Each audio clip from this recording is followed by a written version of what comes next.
ముందు సందేశం ద్వారా ఆయన మాట్లాడాడు. సహజంగా మనం మన స్వీయ జ్ఞానం మీద, మన స్వీయ బలం మీద ప్రారంభం నుంచి ఆధారపడుతూ వచ్చిన జీవితాలు మనవి. అది ఆదాము సంబంధిత రక్తం, దాని యొక్క ప్రభావం. చక్కని తోట, అందులో చక్కని ఫలవృక్షాలు, వాళ్ళకి తండ్రిగా దేవుడు, ఏమీ తక్కువ లేదు, అన్నీ ఇచ్చాడు. అయినా సరే శత్రువు ప్రేరేపించినప్పుడు మాకంటూ సొంత జ్ఞానం కావాలి అని వాళ్ళు కోరారు. ఇవన్నీ మీరు తినేసేయండి, ఈ పండ్లన్నీ మీరు తినేసేయండి, ఈ పండ్లు తింటే మీకు మీ శరీరానికి జీవం కలుగుతుంది, మీకు ఆరోగ్యంగా ఉంటారు. మీరు తోట మధ్యలో జీవవృక్ష ఫలపు చెట్టు ఉంది, అది తింటే శాశ్వతంగా జీవిస్తారు. కాబట్టి ఇవన్నీ మీరు తినేసేయండి, జ్ఞాన ఫలం అనేది అది తర్వాత చూద్దాం, అది కూడా మీకోసమే వేశాను, అది ఇప్పుడు కాదు. ఇప్పుడు జ్ఞానంతో నిమిత్తం నేనున్నాగా, నేను మిమ్మల్ని నడిపిస్తాను, ఆ ప్రకారం నడుదురు కానిలే, దాంతో మీకు అవసరం లేదు. అది తింటే నీ సొంత జ్ఞానం ఉపయోగించటం మొదలు పెడతావు, ఇక నా జ్ఞానానికి లోబడో, దెబ్బతింటావు అని అది వద్దులే, ఇవన్నీ తినని దేవుడు చెప్తే మానవుని పని ఏంటంటే, దేవుడు అన్నీ ఇచ్చిన అవన్నీ వదిలిపెట్టి స్వీయత అంటే సొంతం, ఆయన జ్ఞానం మీద మనం నడిపించబడేది ఏంది? మనకంటూ సొంత జ్ఞానం కావాలి అని సొంత జ్ఞానాన్ని ఆనాడే కోరారు శత్రువు ప్రేరేపణతో. కోరిన వాళ్ళు ఆశపడితే తప్పులేదు, ఆయన వచ్చిందాకా ఆగితే బాగుండు, ఆగకుండా అడుగు ముందుకేసి ఆ పండు కోసుకొని తిన్నారు, వద్దన్న పని చేసేసారు. అప్పటి నుంచి ఇప్పటిదాకా సాతాను మన దగ్గరికి వచ్చిన ప్రతిసారి కూడా మనలో స్వీయతనే రెచ్చగొడతాడు. ఈరోజు భూమి మీద జరుగుతున్న హత్యలకు, ఆత్మహత్యలకు, అల్లర్లకు, విడాకులకు సమస్తానికి కారణం స్వీయత, అహం, నేను అనే స్వయం. ఇన్ని ఇబ్బందులకు కూడా అదే కారణం. అదనేది విరిగిపోతే గొడవ ఉండదు. కానీ ఆదాము నుండి ఈ నేను, నాకంటూ నేను అనే ఈ స్వీయత అనేది అక్కడి నుంచి ఆ రక్తం పంచుకు పుట్టిన సర్వ మానవాళికి వచ్చేసింది. మీలో ఎంతమందికి అర్థమవుతుందో నేను చెప్పేది? అక్కడి నుంచి వస్తుంది. ఇప్పుడు దేవుడు ఏం చేయాల్సి వచ్చిందంటే, దేవుడు 2 పనులు చేయాల్సి వచ్చింది. మానవుడు ఎంచుకున్నటువంటి సొంత దారులు ఎంత పనికి మాలినవో వాడికి అర్థం కావాలి. పాయింట్ నెంబర్ 1, వాళ్ళ సొంత ఆలోచనలతో, సొంత అభిప్రాయాలతో వాళ్ళు తీసుకునే నిర్ణయాలు, వాళ్ళు వేసే అడుగులు ఎంత ప్రమాదకరమైనవో, వాళ్ళకి ఎన్ని సమస్యలు తెచ్చి పెడతాయో మనుషులకు అర్థం కావాలి. ఆ తర్వాత దేవుడు తన జ్ఞానం చొప్పున నడిపిస్తే ఆ జీవితం ఎలా ఉంటుందో అప్పుడు ఆ విలువ తెలిసింది. అందుకే మాకంటూ సొంత జ్ఞానం కావాలి, మమ్మల్ని మేమే నడిపించుకోవాలి అనే స్వీయత వాళ్ళలో మేల్కొన్నప్పుడు దేవుడు అడ్డగించలా, లేకపోతే అడ్డుపడేవాడు, అక్కడ హవ్వని గద్దించేవాడు. ఆ చెట్టు దగ్గర విన్నప్పుడు ఏం చేస్తున్నావు అనేవాడు. ఎందుకు అనలేదు అంటే, వెయ్యాలి, తప్పటడుగు వేయాలి, దాని ఎఫెక్ట్ ఏంటో వాళ్ళు ప్రాక్టికల్గా అనుభవించాలి. వాడి ప్రేరణకు లొంగారు కదా, వాడు ఆలోచన తీసుకున్నారు కదా, నా ఆలోచన తిరస్కరించారు కదా, వాళ్ళకంటూ సొంత జ్ఞానం, వాళ్ళ సొంత ఇష్టం, సొంత అభిప్రాయం అన్నారు కదా. నేనేం వాళ్ళని దాసులుగా చేసింది లేదు, నేనేం వాళ్ళ చేత బానిస పని చేయించింది లేదు, నేనేం ఊడిగం చేయించింది లేదు, నేనేం వాళ్ళని టార్చర్ చేసింది లేదు. జస్ట్ వాళ్ళ క్షేమం కోసం అది వద్దన్నా. దానికి వాళ్ళు ఆ ఒక్క ఆజ్ఞకు లోబట్టానికే ఇబ్బంది పడిపోయి, మాకంటూ స్వేచ్ఛ లేదా, ఇక అన్నీ నువ్వు చెప్పినవి చేసుకుంటా బతికేయటమేనా అన్నారు కదా. కాబట్టి బతకండి సరే, మీరు సొంతంగా బతకండి సరే, మీ సొంత జ్ఞానం చూడండి, దాని ఎఫెక్ట్ ఏందో చూడండి అని ఆ పండు తిననిచ్చాడు. దాని ద్వారా వాళ్ళకు వచ్చేటువంటి మరణాన్ని కూడా వేరే జీవి మీదకి పంపించేసి వాళ్ళకి మరణం కూడా తప్పించి బ్రతకనిచ్చి వారి నుండి భూమి మీద జనములు ఉత్పత్తి అయి ఆ మనుషులు తమ స్వీయ జ్ఞానం, దాని యొక్క ప్రభావం, దాని వల్ల కలిగే నష్టాలు అన్నీ అనుభవించాలి ప్రాక్టికల్గా. ఆ తరువాత నేను చెప్తే అప్పుడు వింటారు. ముందైతే మనకు మొహం పగలాలి. ఎంతమందికి అర్థమైంది ఈ మాట? ముందైతే మనకి మన సొంత అడుగులు, సొంత ప్రయత్నాలు, సొంత ఆలోచనలు, ఎదురు దెబ్బ అనేది తగలాలి. అప్పుడేం జరిగిద్దంటే ఎవరి బలవంతం ఉండదు. 4-5 సార్లు పగిలిందనుకో మొహం, కనీసం లైఫ్లో ఒక్కసారైనా సరిగ్గా పగిలిందనుకో, సచ్చిన ఇక సొంత ఐడియాలు వేయరు, సొంత ఆలోచనలు చేయరు. ఎందుకంటే చక్కగా మనల్ని నడిపించేటువంటి మహనీయుడు మనకు తోడై ఉన్నాడు. ఆయన ముందు మామూలుగా చెప్తాడు, నా చిత్తానికి లోబడు, నా చిత్తానికి లోబడు అంట.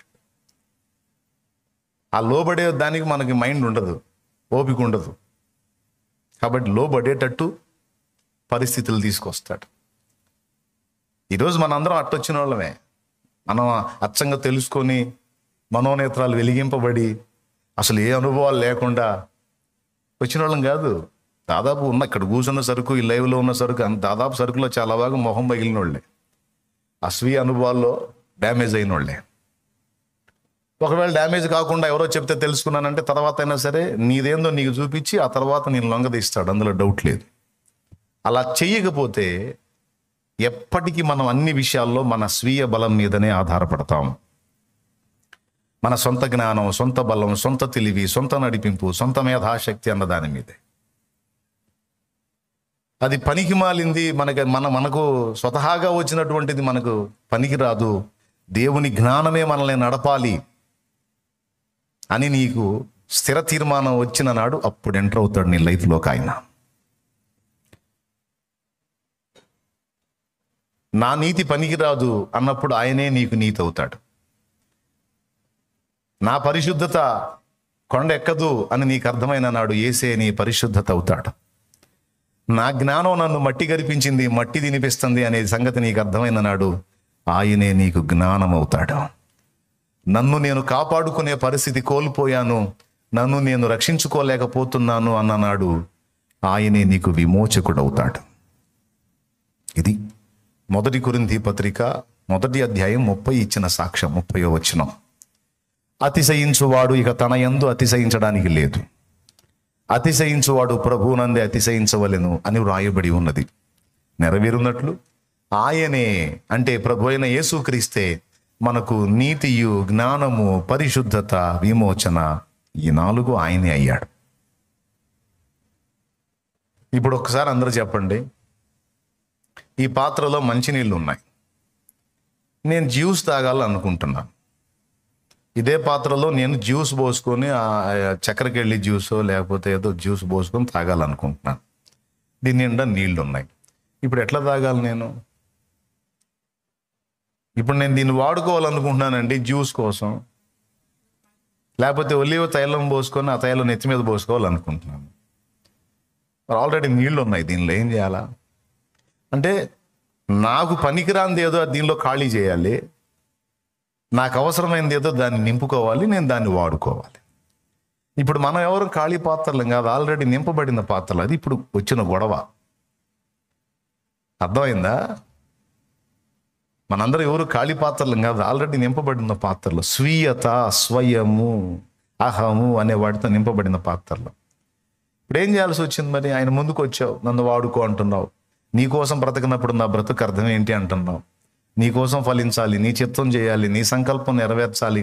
ప్రభువా, నా జీవితానికి ఒక అర్థం ఇవ్వు, నా బ్రతుకు పరమార్థం ఇవ్వు, నేను పుట్టింది సార్థకం అవ్వాలి ప్రభువా, నా జన్మ సార్థకం అవ్వాలి ప్రభువా, చెదపురుగులాగా పుట్టింది సచ్చింది అన్నట్టు ఉండకూడదు ప్రభువా, నా జీవితం నన్ను వాడుకో అని నువ్వు దేవుని ముందుకు వస్తావు. నన్ను ఆశీర్వదించని దేవుని ముందుకు వస్తావు. ఆల్రెడీ నువ్వేమో నింపబడిన పాత్రవి. ఇప్పుడు ఏం చేయాలి?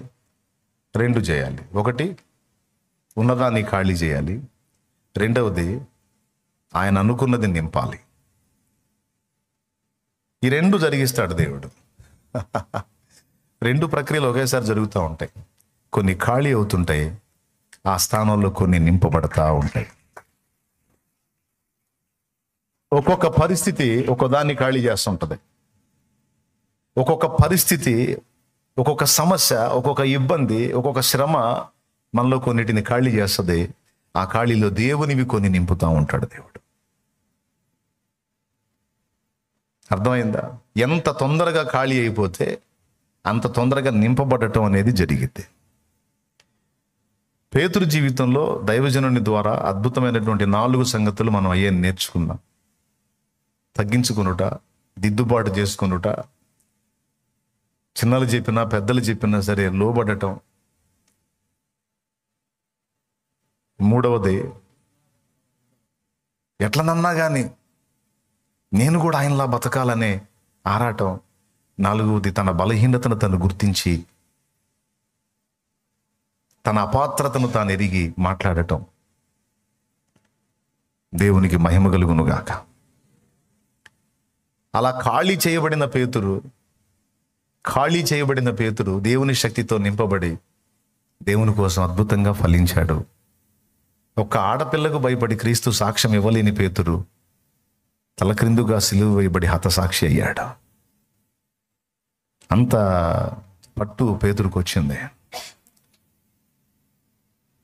ఒక్క హత్య చేసి అక్కడి నుంచి ఎస్కేప్ అయిన మోషే, తన స్వీయ బలం మీద ఆధారపడిన మోషే, తిరిగి దేవుడు పిలిచినప్పుడు తన బలహీనత ఒప్పుకున్నాడు. పనికిరానయ్యా అన్నాడు. పనికిరాను అన్న మోషే ఒకసారిగా 4 సార్లు చదవండి, అడుగడుగున అడ్డు తగులుతాడు. చివరికి దేవుడే కోపపడతాడు. నోర్మై పద్దాగలు పనికిరాను అంట.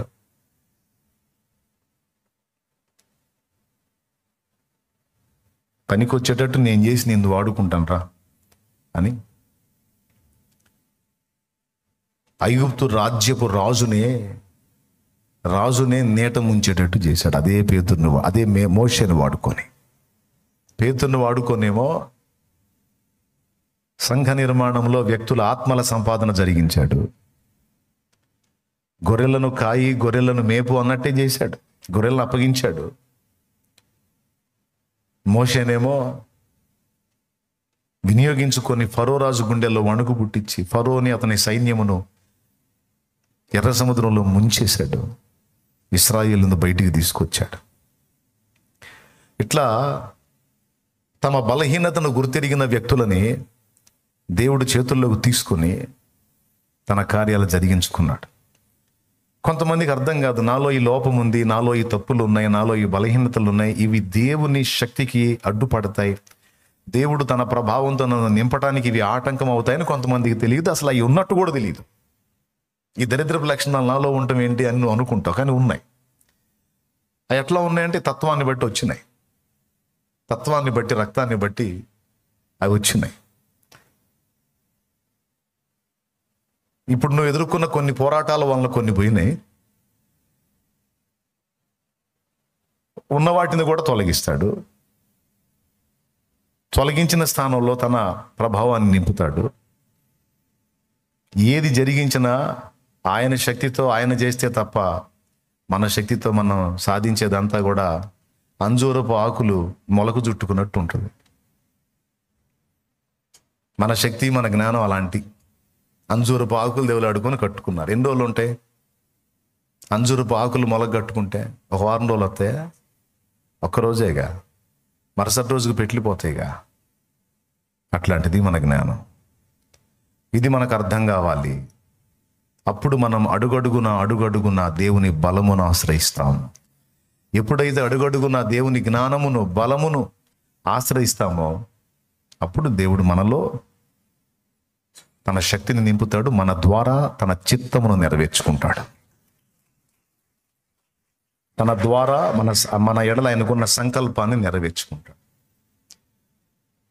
అందుకోసం దేవుడు ఫస్ట్ నుంచి పని చేస్తాడు మన మీద. మనకు తెలియదు, పని జరుగుతుందా నా మీద అన్న సంగతి నీకు తెలియదు. అలా ఏర్పాటులో, ప్రణాళికలో ఉన్న వాళ్ళందరినీ కూడా కొంతమందిని రక్షణలోనికి పిలవటం ఏర్పాటు అయితే, కొంతమందిని పిలవబడిన వాళ్ళలో నుంచి తన పనికి పిలవటం అనేది ఇంకొక ఏర్పాటు. లోకములో ఉన్న వాళ్ళని సంఘములోనికి చేరుస్తాడు. ఇది ఒక పిలుపు. సంఘములోనికి చేర్చబడినటువంటి వ్యక్తులలో మళ్ళా తనకు యాజకులుగా కొంతమందిని ప్రత్యేకించుకుంటాడు. లోకములో నుండి ఇశ్రాయేలును వేరుపరిచాడు. లోకంలో నుంచి ఇశ్రాయేలును వేరుపరిచాడు. ఇప్పుడు ఇశ్రాయేల్లో నుంచి లేవీలను వేరుపరిచాడు తనకు యాజకులుగా ఉండటానికి. వాస్తవంగా ఈరోజు నేను రావాలనుకోలేదు. ఇక్కడ కూర్చున్న వాళ్ళందరూ జాగ్రత్తగా వినండి. దేవుని ఆత్మ ప్రేరణతోనే నేను వచ్చాను, నిజంగా చెప్తున్నాను. అశోక్ సమయం ఇచ్చిన తర్వాత ఇంకా నేను కనపడాల్సిన అవసరం లేదు. చక్కగా అందిస్తాడు దేవుని వాక్యం పరిశుద్ధాత్మ నడిపింపులో. ఇక నాకు ఇంకా ఆలోచన కూడా ఉండదు. కానీ దేవుని ఆత్మ నన్ను బలవంతం పెట్టాడు. నేను అనుకున్నాను ఏదో సందేశం అశోక్ చెప్తాడులే అనుకున్నాను. నేను ఏదైతే చెప్పాలని, ఒకవేళ నేను ఈరోజు నిలబడితే ఏది చెప్పాలనుకున్నానో దానికి సంబంధించిన అంశం అశోక్ చేత మాట్లాడించి, అదిగో నేను వేరే టాపిక్ ఇవ్వలేదు, నీకేది చెప్పాను అదే పలికిస్తున్నాను, నువ్వు వెళ్ళి జాయిన్ అవ్వు అని చెప్పాడు దేవుడు. కొంతమందికి తెలియాలి, నేను వారిని గమనిస్తున్నానని, నా ప్రణాళికలో వాళ్ళు ఉన్నారని వాళ్ళకి అర్థం కావాలి అనే దానికి ఈ సన్నివేశాన్ని కూడా దేవుడు వాడుతున్నాడు. లేకపోతే నేను రాను తమ్ముడు. ఇప్పుడు దేవుని ఏర్పాటులో, ప్రణాళికలో రక్షణ కోసం మాత్రమే కాక ఇక్కడ కూర్చున్న వాళ్ళలో దేవుని చిత్తము నెరవేర్చడానికి దేవుని పిలుపున్న వాళ్ళు కొంతమంది ఉన్నారు ఈరోజు ఇక్కడ. సేవా పిలుపున్న వాళ్ళు ఉన్నారు ఇక్కడ. ఆ జూమ్లో ఉన్నారు, ఆ లైవ్లో ఉన్నారు, ఇక్కడ కూర్చున్నారు. అందుకు తరంకి వచ్చాడు నన్ను పారా నువ్వు అని. లేకపోతే ఫుల్గా అక్కడ వర్క్ జరుగుతూ ఉంది, నేను అక్కడ ఉన్నా. అందుకు చెప్తున్నాను, మీరు ఎదుర్కొంటున్న ఇబ్బందుల్ని, ప్రతికూలతల్ని, సమస్యలని, ఆర్థిక సమస్యల్ని, వ్యక్తిగత సమస్యల్ని, కుటుంబ సమస్యల్ని మీరు లెక్క చేయొద్దు. అస్సలు వాటి గురించి మీరు ఆలోచించొద్దు. మీ భవిష్యత్తును గూర్చి, మీ వారి భవిష్యత్తును గూర్చి, మీ పిల్లల భవిష్యత్తును గూర్చి మీరు దిగులు పడొద్దు. ఎందుకంటే పిలిచినవాడు నమ్మదగినవాడు. పిలిచినవాడు నమ్మదగినవాడు. నిన్ను పిలిచినవాడు నమ్మదగినవాడు. ఏర్పరచుకున్నవాడు నమ్మదగినవాడు. ఆయన అన్యాయస్తుడు కాదు. నీకు ఇవ్వాల్సిన జీవితం ఏదో సిద్ధపరిచే ఉంచాడు. నీ పిల్లలకి ఇవ్వాల్సిన లైఫ్ ఏదో సిద్ధపరిచే ఉంచాడు. ప్రజెంట్ నువ్వు ఎదుర్కొంటున్నటువంటి ప్రతికూల సమస్యలన్నిటికీ పరిష్కారాలు ముందే సిద్ధపరచబడి ఉన్నాయి. తగిన కాలమందు తప్పనిసరిగా అవి నీకు అందుతాయి. ఖచ్చితంగా వాటిని స్వతంత్రించుకుంటావు. ఈ రోజు నువ్వు పీడించబడుతున్న శోధనలు ఇక ముందు నీకు కనబడవు. నేడు నీవు చూచుచున్న ఐగుప్తీయులను ఇక మీదట నీవు చూడవు. వారు ఎర్ర సముద్రంలో ముంచివేయబడతారు. ఈరోజు నువ్వు ఎదుర్కొంటున్నటువంటి ప్రతికూలతలు, వేదనలు, దుఃఖాలు, కృంగుబాట్లు, ఈరోజు నువ్వు అనుభవిస్తున్నటువంటి ఆక్రందన అంతా కూడా సముద్రపు అగాధములో బంధించబడ్డట్టుగా అది త్రోసివేయబడుతుంది, ముంచివేయబడుతుంది. మరలా నీకు కనబడని స్థితి, అలాంటి భవిష్యత్తు నీకు రాబోతుంది. దాని గురించి అసలు ఆలోచనే తీసేయి. నువ్వు నిజంగా విశ్వాసివైతే, నువ్వు నిజంగా దేవుని మీద విశ్వాసం ఉంచిన వాడివైతే, ఉంచిన దానివైతే, కలవరము, కంగారు, ఆ దిగులు, ఆ విచారము, అది నీ గురించి కానీ, నీ కుటుంబాన్ని గురించి కానీ, నీ ఫ్యూచర్ కానీ, లేకపోతే నీ పిల్లల ఫ్యూచర్ కానీ, అది ఏ విధమైనదైనా కానీ, అది ఏ రూపంలోనన్నా ఉండని, దాన్ని బ్యాలెన్స్ చేయటం నా యేసయ్యకు తెలుసు. దాన్ని మళ్ళా తిరిగి దిద్దటం నా యేసయ్యకు తెలుసు. చేతగానుడు అనుకోవాకు, అసమర్థుడు అనుకోవాకు. ఆయన పరాక్రమశాలి, రోషము గల దేవుడు, ఉన్న దేవుడు, నిజమైన దేవుడు. నీ పేరేమో అడుగుతారు వాళ్ళు, చెప్పవయ్యా ఏం చెప్పాలంటే ఉన్నవాడిని అని చెప్పవయ్యా అన్నాడు. మిగిలిన వాళ్ళు తిప్పలు పడ్డట్టు లేనోడిని కాదు, నేను ఉన్నోడిని అని చెప్పమన్నాడు. ఇతరుల ఆశ్రయాలన్నీ కూడా మృతులు, కానీ ఇక్కడ సజీవుడు, ఉన్నవాడు, ఆదిలో ఉన్నవాణ్ణి, ఆది లేనప్పుడు ఉన్నవాణ్ణి, అంతములో ఉండువాణ్ణి, మధ్యలో ఉండువాణ్ణి, మీరు లేనప్పుడు ఉన్నవాణ్ణి, మీరు లేకుండా ఉన్నప్పుడు ఉన్నవాణ్ణి, మీరు ఉన్నప్పుడు ఉన్నవాణ్ణి, నేను ఉన్నవాణ్ణి. అంటే ఇక్కడ ఏం మాట్లాడుతున్నా అంటే నేను లేనన్నట్టుగా ఏదో అయిపోతున్నారు. నేనున్నా కదా, నేను చెయ్యి వదలలేదు కదా. నేను నిన్ను విసర్జించలేదు కదా. ప్రయాసపడి గాలివాన చేత కొట్టబడి ఆదరణ లేకయున్నదానా, నిమిషమాత్రము నీ మీద కోపగించి తిని గొప్ప వాత్సల్యముతో నిన్ను మరలా సమకూర్చెదను అని నా దేవుడు సెలవిస్తాడు. యెషయా గ్రంథము 54వ అధ్యాయము చూడండి, అందులో ఏం సెలవిస్తున్నాడో చూడండి. యెషయా గ్రంథం 54వ అధ్యాయము.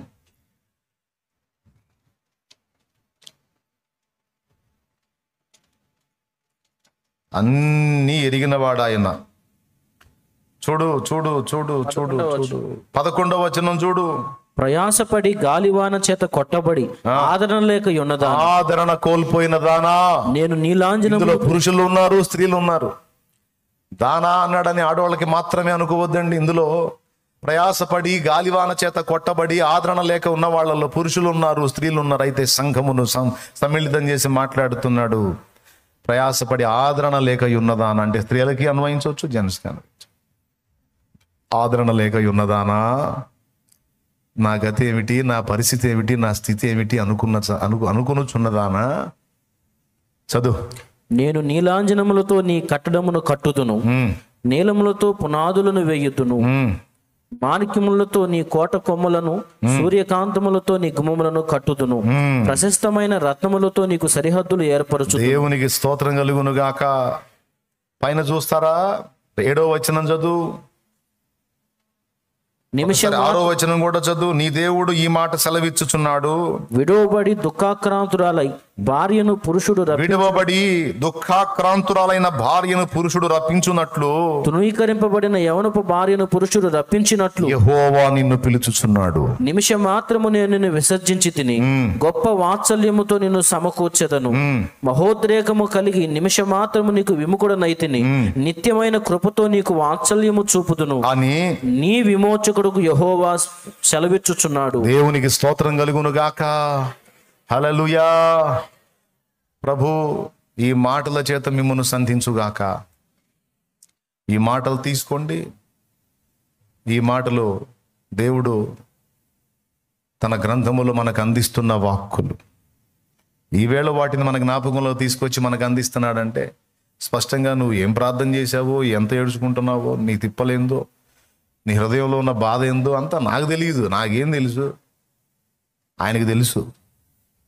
కాబట్టి అది ఆయనే నీతో మాట్లాడుతున్న ఈ మాట, తన గ్రంథములో నుండి డైరెక్ట్గా మాట్లాడుతున్న మాట నువ్వు సొంతం చేసుకో. కృతజ్ఞతలు చెప్పుకో. థ్యాంక్ యూ లార్డ్, ఈ మాట చేత నన్ను దర్శించినందుకు నీకు వందనాలని చెప్పుకో. ఆమెన్. ఇప్పుడు చెప్తా వినండి.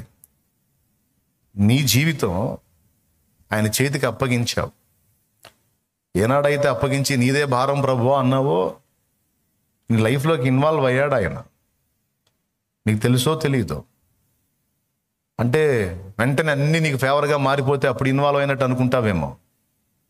మారతాయి ఒకటొకటి. ఏ బరువు ఎంతకాలం ఉండాలో. కొన్నిసార్లు బరువు మనకు సమస్య అయితే, కొన్నిసార్లు బరువే మనల్ని రక్షించిద్దని మీకు తెలుసా తమ్ముడు? కొన్నిసార్లు బరువు మనకు సమస్య అయితే, కొన్నిసార్లు బరువే మనల్ని రక్షించిద్ది. ఈ మధ్య కొన్ని ట్రీట్మెంట్స్ వేరుగా వచ్చినాయి, కానీ కొన్ని అంతా ఇప్పుడు కూడా కొన్ని చోట్ల జరుగుతూ ఉంది. కాలు ఇరిగిందనుకో దానికి బరువేసి కడతారు. ఎంతమందికి తెలుసు? బరువేసి కడతారు. తెలుసా? చూసారా ఎక్కడన్నా? కట్టుకట్టి బరువు వేస్తారు. ఆ బరువు వేయటం వల్ల అది సెట్ అయ్యిద్ది. ఎవరికన్నా మామూలుగా కాళ్ళకి బరువు కట్టి మామూలుడికి చూపించండి మీరు. వాడికి బాధ, ఇదేందిరా నేనేం పాపం చేశాను, నా కాళ్ళకి ఇట్ట కట్టారు. అది విరిగినోడికి ఆ బరువే రక్షణ. సర్కస్ చేసే పిల్లల్ని గమనించండి. ఒక చిన్న పాప ఒక తాడు మీద ఒక వెదురు గడతో నడుస్తూ ఉంటుంది. చూసారా? పిల్ల నడవటమే కష్టమైతే అంతలో గడ వెదురు బొంగ ఆ పిల్ల చేతికి ఇచ్చి దాన్ని పట్టుకొని నడవాలని నువ్వు అంటాడు. నాకు అనిపించింది, తండ్రికి జాలి లేదా? తన బిడ్డే కదా. బిడ్డ తాడు మీద నడవటమే కష్టమైతే అంత పెద్ద వెదురు గడ ఇచ్చాడు, వెదురు బొంగు. ఆ పిల్ల ఎట్లా, ఆ బొంగును ఎట్లా చూసుకోవాలి, కింద కాళ్ళు ఎట్లా నడవాలి, నా చిన్నతనంలో తెలియక. చిత్రం ఏంటంటే ఆ చిన్నది పడకుండా ఆ చిన్నదాన్ని బ్యాలెన్స్ చేసేదా ఆ గడే, ఆ వెదురు బొంగే. అంటే ఆ బరువు అది చూడండి. నీకు కనబడద్దా? అది ఏడ్చు కదరా. సరే సరే వదిలేసేయండిలే, అక్కడ కన్నా ఇక్కడ నాకు కనపడుతుంది. స్తోత్రం, హల్లెలూయా. ఆ బరువే కొన్నిసార్లు మనకు రక్షణాధారం అయింది. మన గొడవ ఏంటంటే మోకాళ్ళు వేసిన కాడి నుంచి నా బరువులన్నీ తీసాయంటే పెనుగాలి కొట్టిందనుకో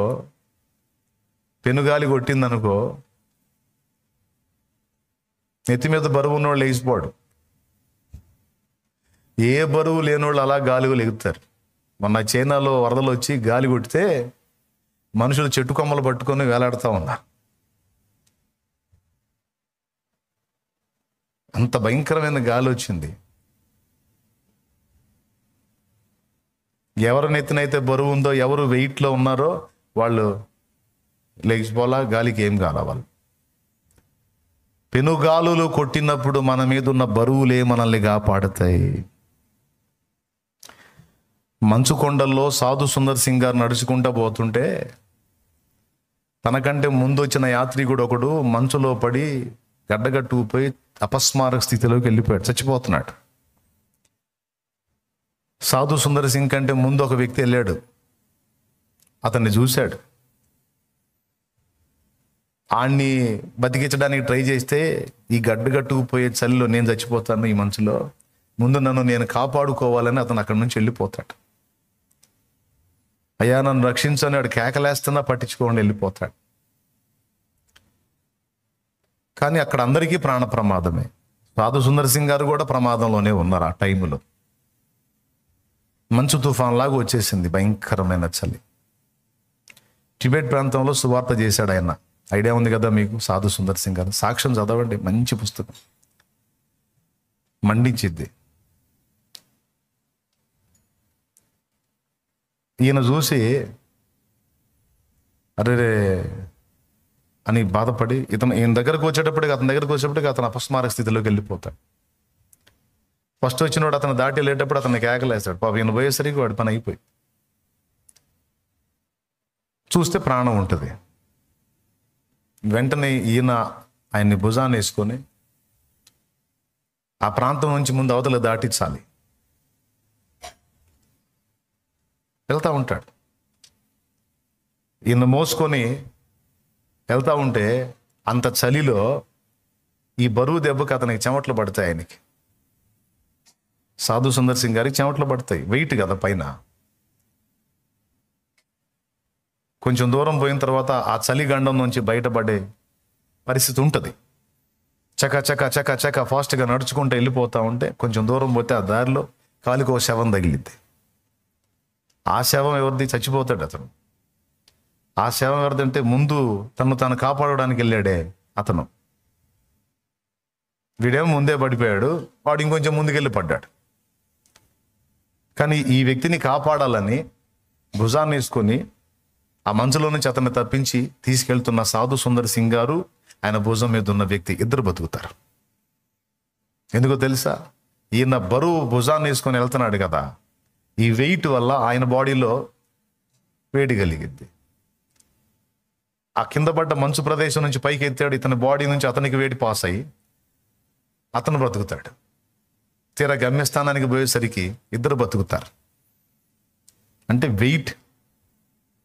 వెయిట్ అక్కడ సాధు సుందర్ సింగ్ గారిని కాపాడింది. బరువు అండ్ దేవుని ప్రేమ, ఈయనలో ఉన్న దేవుని ప్రేమేమో వాడిని కాపాడింది, వాడి బరువేమో ఈయన కాపాడింది.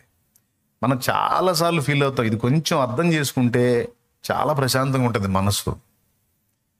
కొన్ని బరువులు కావాలని మన మీద ఉంచుతాడు దేవుడు, మీకు అర్థం కాదు అది. మన మోకాళ్ళు వేసిన దగ్గర నుంచి నాకు ఆ బరువు తీసే, నాకు ఈ బరువు తీసే, నాకు అది తీసే, నాకు ఈ బరువు తీసే, ఆ బరువు అన్ని బరువులు తీస్తే అసలు గాలిగా లేచిపోతావు వెర్రి మొహమా. ఏ బరువు ఎప్పుడు తీసేయాలో నాకు తెలుసు, నువ్వు ప్రశాంతంగా ఉండు అంటాడు ఆయన. ఇదంతా మీకు ఎందుకు చెప్తున్నానంటే, ఈరోజు మీరు ఏ ఏ విషయాల్లో వెయిట్ ఫీల్ అవుతున్నారో, బరువు ఫీల్ అవుతున్నారో, కొంతమందికి బ్రతికే ఒక భారమై ఇబ్బంది పడుతున్నారో, నువ్వు యాడికో వెళ్ళొద్దు. లోకంలో ఎవ్వరికి ఏం కాదు, నీకేదో అయినట్టు నువ్వు ఫీల్ అవ్వద్దు. లోకంలో మనుషులకు ఎవ్వరికి సంభవించింది నీకే సంభవించినట్టు నువ్వేదో అయిపోవద్దు. సహజంగా లోకంలో ఎట్టి శ్రమలు నెరవేరుతున్నాయో నీ జీవితంలో కూడా ఎట్టివే ఉన్నాయి, కానీ నీకు మించినది ఏది నీకు దేవుడు రానివ్వలేదు, రానివ్వబోడు కూడా. వచ్చినా వాటన్నిటి నుంచి తప్పించుటకు ఆయన నమ్మదగినవాడు. ఆమేన్.